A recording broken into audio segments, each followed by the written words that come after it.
ঐতিহাসিক জনাদেশৰ পাছত বিজেপি মিত্ৰজোঁট এতিয়া চৰকাৰ গঠনৰ দিশে আগবাঢ়িছে। 9 মে'ত অসমলৈ আহিব জে পি নাড্ডা আৰু নয়াব সিং চৈনী আৰু 10 মে'ৰ পুৱা অনুষ্ঠিত হ'ব বিজেপিৰ বিধায়িনী দলৰ বৈঠক। মোৰ সৈতে এই মুহূৰ্তত আছে নগাঁৱৰ 3বাৰৰ বিধায়ক 2016, 2021 আৰু 2026। 2016ক যিগৰাকী প্ৰাৰ্থীক তেওঁ পৰাজিত কৰিছিল, 2026তো একেগৰাকী প্ৰাৰ্থীক আপুনি পুনৰবাৰ পৰাজিত কৰিছে আৰু ব্যৱধান বৃদ্ধি পাইছে আগতকৈও। পোনপ্ৰথমে সকলোকে মোৰ ফালৰ পৰা মই নমস্কাৰ জনাইছোঁ আপোনালোকৰ। আৰু 2016 চনত আপুনি কোৱাতে যিগৰাকী প্ৰাৰ্থীয়ে নিৰ্বাচনত অৱতীৰ্ণ হৈছিলে তেখেতে এইবাৰ আকৌ এবাৰ 26ত আমাৰ বিপক্ষে আছিলে আৰু আপুনি গম পাই যে প্ৰায় 62,000 ভোটত আমি তেওঁ পৰাভূত কৰিবলৈ সক্ষম হৈছোঁ। মই ধন্যবাদ জনাইছোঁ নগাঁও ভট্টদৰা সমষ্টিৰ সমূহ ৰাইজলৈ যিখিনি মৰম আৰু আশীৰ্বাদ আমাৰ ওপৰত দিলে, যথেষ্ট সংখ্যক বিশ্বাস আমাক কৰিলে আৰু এই বিশ্বাস আগন্তুক সময়ত মই যথেষ্ট সময়ত মই কাম কৰিব লাগিব। এটা মোৰ দায়িত্ববোৰখিনি বাঢ়িলে, গতিকে মই পুনৰবাৰ সকলোকে মই ধন্যবাদ জনাইছোঁ। বিভিন্ন সময়ত এই কথাটো হয় যে ক'ৰবাত হাৰ্টথ্ৰব জুবিন গাৰ্গে এটা সময়ত কৈছিল যে ৰূপক শৰ্মা মন্ত্ৰী হ'ব লাগে। মন্ত্ৰী নহওঁতেও আমি দেখিছোঁ যে আপোনাৰ সমষ্টি খুব ধুনীয়া হৈছে। বিভিন্নজনে সেই কথা সামাজিক মাধ্যমত লিখি থাকে যে ৰূপক শৰ্মাৰ সমষ্টি খুব ধুনীয়া হৈছে। তাৰ লগতে আমি কেতিয়াবা যদি নগাঁৱলৈ গৈছোঁ, তাত আমি দেখিছোঁ কণমানি কোনোবা আহিও ফটো এখন উঠিবলৈ হেঁপাহ কৰে ৰূপক শৰ্মাৰ সৈতে। এইটো কেনেকৈ বনাইছে গোটেইটো? আচলতে মই যেতিয়া ৰাজনৈতিক জীৱনৰ আগতে সামাজিক জীৱনত যিহেতু আছিলোঁ, সাংস্কৃতিক জীৱনত আছিলোঁ আৰু নগাঁওখন অত্যন্ত ভাল পাওঁ। নগাঁওখনৰ কাৰণে কাম কৰিবলৈ যথেষ্ট হেঁপাহ আছিলে আৰু মই যদি ৰাজনৈতিক জীৱনত যদি আহিছোঁ কেৱল নগাঁৱৰ কাৰণে কাম কৰিবলৈ, ৰাইজক সেৱা কৰিবৰ কাৰণে আহিছোঁ। মই নগাঁও বুলি নকওঁ, মই ৰাইজক সেৱা কৰিবৰ কাৰণে, কাৰণ নগাঁওখনক লৈ পেলাই সপোনটো আছিলে আগৰ পৰাই। বিশেষকৈ আপুনি যিটো কথা ক'লে যে আজিৰ তাৰিখত নগাঁওখনক লৈ পেলাই যিখিনি উন্নতি হ'ল তাৰ কাৰণে মই ধন্যবাদ জনাব লাগিব মাননীয় মুখ্যমন্ত্ৰী ডক্টৰ হিমন্ত বিশ্ব শৰ্মা ডাঙৰীয়াক। কাৰণ এইখিনি সুবিধা তেখেতে মোক প্ৰদান নকৰাহেঁতেন হয়তো চাগে মই এইখিনি কাম কৰিব নোৱাৰিলোহেঁতেন। কিন্তু এটা সুন্দৰ পৰিকল্পনা মই লওঁ সদায়। 2016 চনৰ পৰা যেতিয়া 10টা বছৰ যেতিয়া বিধায়ক হৈ আছিলোঁ, নগাঁওখন এটা সুন্দৰকৈ আমি এটা মানে পৰিকল্পনা কৰিছিলোঁ। প্ৰথম যি 5টা বছৰ নগাঁৱৰ বাট পথ দলঙৰ পৰা আৰম্ভ কৰি যিটো যাতায়াত ব্যৱস্থা, তাত মই মনোনিৱেশ কৰিছিলোঁ। আৰু পিছৰ 5টা বছৰ আন্তঃগাঁথনি উন্নয়ন, বিভিন্ন অনুষ্ঠান প্ৰতিষ্ঠানৰ পৰা আৰম্ভ কৰি একেবাৰে আমাৰ আপুনি কোৱাৰ ধৰণে জুবিন উদ্যানৰ পৰা ভূপেন হাজৰিকা কলাক্ষেত্ৰৰ পৰা আৰম্ভ কৰি পেলাই শ্ৰদ্ধাঞ্জলি কাননৰ বহুত বিভিন্ন ধৰণৰ সাহিত্য সংস্কৃতি ক্ৰীড়াৰ ক্ষেত্ৰত নগাঁওখন যাতে আগুৱাই নিব পাৰি, আন্তঃগাঁথনি যাতে আমি আগুৱাই নিব পাৰি, তাৰ কাৰণে আমি কাম কৰিছিলোঁ। তাৰ কাৰণে মই পুনৰবাৰ কৈছোঁ যে চৰকাৰখনৰ মুৰব্বী মুখ্যমন্ত্ৰীৰ আশীৰ্বাদ আছে কাৰণে এটা যি সম্ভৱপৰ হৈছে।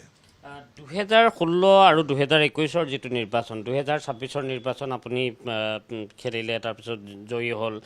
কি ভাবে, ব্যতিক্ৰম কি দেখিছে এই নিৰ্বাচনটো? চাওক, এইবাৰ নিৰ্বাচনত দেখা পাইছে যে বৃহৎ যিটো আমাৰ সংখ্যক ভোটত আমাক যেতিয়া জয়ী কৰিছে, এইটো একমাত্ৰ হৈছে যে যোৱা 10টা বছৰৰ ৰাইজৰ ওচৰত থকা আমাৰ যিখিনি কমিটমেণ্ট বা যিধৰণে আমি কথা দিছিলোঁ সেইমতে কাম কৰিছিলোঁ। আৰু চৰকাৰখনো যোৱা 5টা বছৰত মাননীয় মুখ্যমন্ত্ৰীয়ে যিধৰণে 5টা বছৰত যথেষ্ট তেওঁ কষ্ট কৰিলে, কাম কৰিলে, তাৰ ফলত অকল নগাঁও ভট্টদৰা সমষ্টি বুলিয়ে মই নকওঁ, সমগ্ৰ অসমতে উন্নয়ন যিধৰণে এক প্ৰবল গতিত হ'ল, এক বৃহৎ পৰিৱৰ্তন হ'ল প্ৰতিটো সমষ্টিত। আৰু তাৰ ফলস্বৰূপে আজি এই যিটো ৰাইজৰ আশীৰ্বাদ, আৰু একে সময়তে যদি চাই যে একেবাৰে ছাত্ৰ ছাত্ৰীৰ পৰা আৰম্ভ কৰি যিটো আমাৰ নিযুত মইনা আঁচনিৰ পৰা একেবাৰে মহিলাৰ পৰা বৃদ্ধজনলৈকে যিধৰণে চৰকাৰখনে কাম কৰি গ'ল। আৰু আটাইতকৈ গুৰুত্বপূৰ্ণ, প্ৰায় 1,65,000 যুৱক যুৱতীক যে এপইচাও নোহোৱাকৈ নিকাভাৱে নিযুক্তি দিলে, এইটো আমাৰ কাৰণে অত্যন্ত এটা ডাঙৰ এটা ভাল মানে পৰিৱেশ হ'ল। ৰাইজে বিশ্বাসত ল'লে যে এইখন চৰকাৰে অন্ততঃ এই ধৰণে কাম কৰিব পাৰে।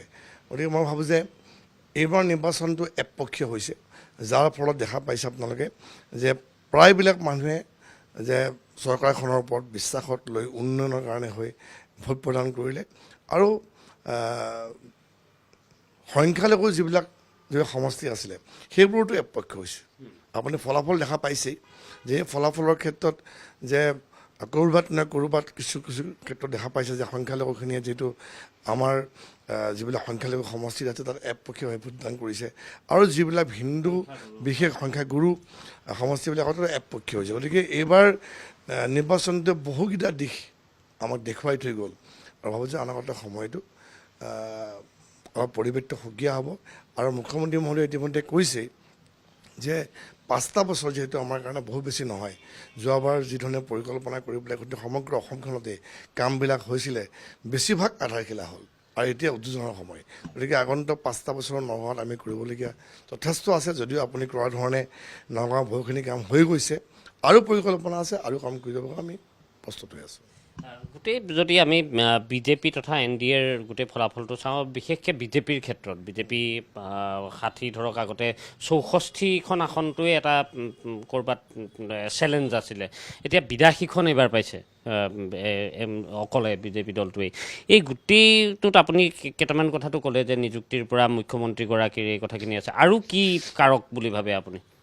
নহয় চাওক, আচলতে কি হয়, যেতিয়া এটা নিৰ্বাচন আহে, নিৰ্বাচনৰ প্ৰাকখনত কিছুমান কথা আমি কওঁ, নিৰ্বাচনৰ ইস্তাহাৰ যোগেদিয়ে কওঁ বা প্ৰচাৰ মাধ্যমত কওঁ। 2016 চনত চাই যদি আপোনালোকে যে আমি নিৰ্বাচনী ইস্তাহাৰ বা আমি ৰাইজক কথা দিয়া প্ৰতিটো কামেই আমি কৰিছোঁ। 21তো একেই পৰিৱেশ। আৰু এইটোও ঠিক যে অসমৰ সাম্প্ৰতিক যিটো জনগাঁথনি বা যিটো পৰিস্থিতি, কংগ্ৰেছ চৰকাৰে বেছিভাগ সময় শাসন কৰিলে অসমত, যে যিধৰণে মধ্য অসমৰ পৰা নামনি অসমলৈ একেবাৰে যিটো জনসংখ্যাটো সমীকৰণটো সলনি কৰি পেলাইছে, যাৰ ক্ষেত্ৰত এটা প্ৰত্যাহ্বান অসমৰ কাৰণে আহিছিলে। অসমৰ ৰাইজে 1979 চনৰ পৰা 85 চনলৈকে বিদেশী নাগৰিকৰ বহিষ্কাৰৰ কাৰণে আন্দোলন কৰিবলগীয়া অৱস্থা হৈছিলে। 860জন শ্বহীদ হৈছিলে। গতিকে এটাতো যিটো আৱেগ অসমৰ ৰাইজতো আছিলে, উমি জ্বলি আছিলে কিছুমান কথা, যিবোৰ এইখন চৰকাৰে কৰিলে।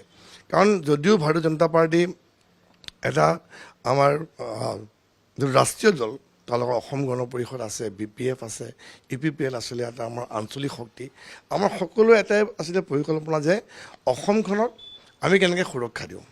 এফালে আমাক সকলো ফালৰ পৰা যিটো আমাৰ আন্তঃগাঁথনি উন্নয়ন আমাক লাগিব আৰু একে সময়তে আমাক সুৰক্ষিত লাগিব। আৰু এই সুৰক্ষাৰ ক্ষেত্ৰত অন্ততঃ অসমৰ খিলঞ্জীয়া ৰাইজ, সনাতন ধৰ্মী ৰাইজ বুলি কওক আপুনি, সকলোৱে সেই পৰিৱেশটো পাইছে যে আমি এতিয়া অসমত সুৰক্ষিত। অসমত সেই পৰিৱেশটো নাই। গতিকে সেই বিভিন্ন কথা আছে এইবিলাক লৈ পেলাই, আৰু সেইবিলাক ক্ষেত্ৰত মই ভাবোঁ যে ইও এটা আমাৰ এই যে বৃহৎ এটা ফলাফলৰ ক্ষেত্ৰত ইও এটা কাৰক। 2026 পৰা ধৰক এতিয়া 2029 হ'ব বা 2031 হ'ব পৰৱৰ্তী নিৰ্বাচন, সেই নিৰ্বাচনটোলৈ ইতিমধ্যে ক'ৰবাত বিজেপি সাজু হোৱা বুলি বিভিন্ন ক্ষেত্ৰত কথা বতৰা ওলাই আছে। চাওক, মই আপোনাক আৰু কি ক'ম,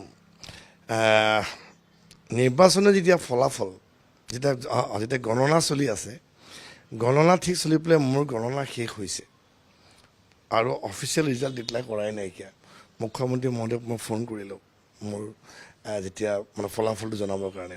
ফলাফলটো জনাই পেলাই তেখেতে মোক ধন্যবাদ দিলে আৰু শুভেচ্ছা জনাই পেলাই কৈছে এতিয়া সাজু হয় পিছৰটোৰ কাৰণে। মই বোলো আচৰিত হ'লোঁ, মই যে পিছৰটো কি? কৈছে কিয়, এতিয়াতো আমাৰ লোকসভা চিটটো ইলেকশ্যন আছে নহয়। তাৰমানে এইপিনে মই এজন প্ৰাৰ্থী হিচাপে মই কাউণ্টিং হলৰ পৰা ওলোৱাই নাই, অফিচিয়েলি ফলাফল ডিক্লেয়াৰটো হোৱাই নাই ৰিজাল্টটো, লগে লগে মুখ্যমন্ত্ৰী এইটো আমাৰ তাৰমানে তেখেতে কিমান ধৰণে সজাগ। এনেকুৱা এজন মুখ্যমন্ত্ৰী আপোনালোকে আচৰিত হ'ব যে প্ৰতিটো মুহূৰ্তত যি ধৰণে তেখেতে কাম কৰে। আমি কিবা এটা চিন্তা কৰিম হয়তো বহু পিছত, তেওঁ বহু আগতে চিন্তা কৰি পেলাই থৈ দিয়ে। গতিকে সেই ধৰণে মুখ্যমন্ত্ৰীৰ কাম কাজ, সেই ধৰণে বিজেপি দলটোৰ কাম কাজ, চৰকাৰখনৰ কাম কাজ। গতিকে আমি বিধানসভা নিৰ্বাচনৰ কাউণ্টিং চলি থকা অৱস্থাত আমি লোকসভাৰ কাৰণে চিন্তা কৰিছে। গতিকে আপুনি কোৱাৰ ধৰণে 31ৰ কাৰণে আকৌ যিটো সাজু হ'বৰ কাৰণে কথাবোৰ চাবিছোঁ, একেবাৰে স্বাভাৱিক কথা। কাৰণ ভাৰতীয় জনতা পাৰ্টীৰ প্ৰতিটো নিৰ্বাচন দেখা পাইছে আপুনি, লাগে আপোনাৰ লোকসভাই হওক, বিধানসভাই হওক, পঞ্চায়তে হওক, পৌৰসভাই হওক বা আন যিবিলাক আমাৰ স্থায়িত্ব পৰিষদৰ নিৰ্বাচনেই হওক, নিৰ্বাচনৰ পিছত কিন্তু আমি দলটো কেতিয়াও ৰখি নাথাকোঁ, কেতিয়াও জিৰণি নলয়। পিছদিনাখনে আকৌ আমাৰ সাংগঠনিক সভা আৰম্ভ হয়, পিছৰ কাৰণে সাজু হয়। তো এনে এটা যিধৰণে শ্ৰম কৰে প্ৰতিগৰাকী কাৰ্যকৰ্তাই, যিমানখিনি কঠোৰ দলটোৰ কাৰণে কাম কৰে, প্ৰতিগৰাকী বিধায়কে কাম কৰে।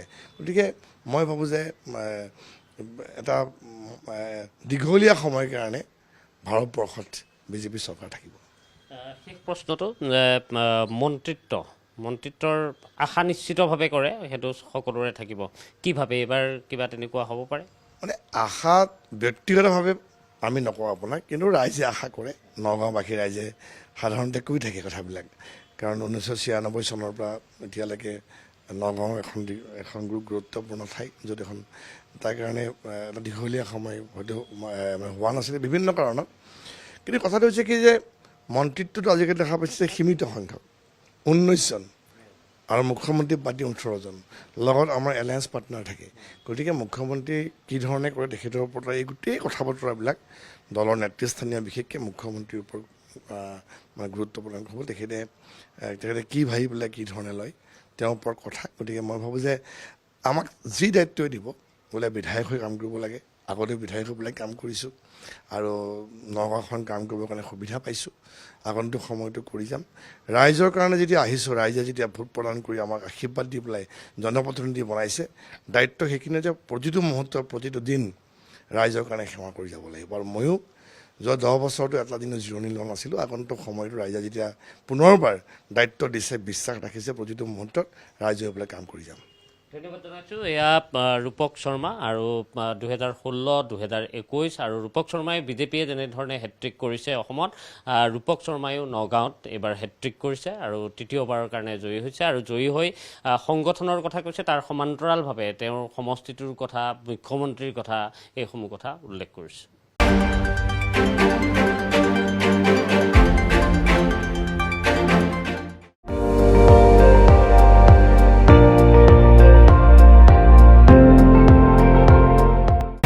আপুনি চাই আছে ND24, সৰ্বশ্ৰেষ্ঠ নহয় সৰ্বোত্তমৰ দৌৰ।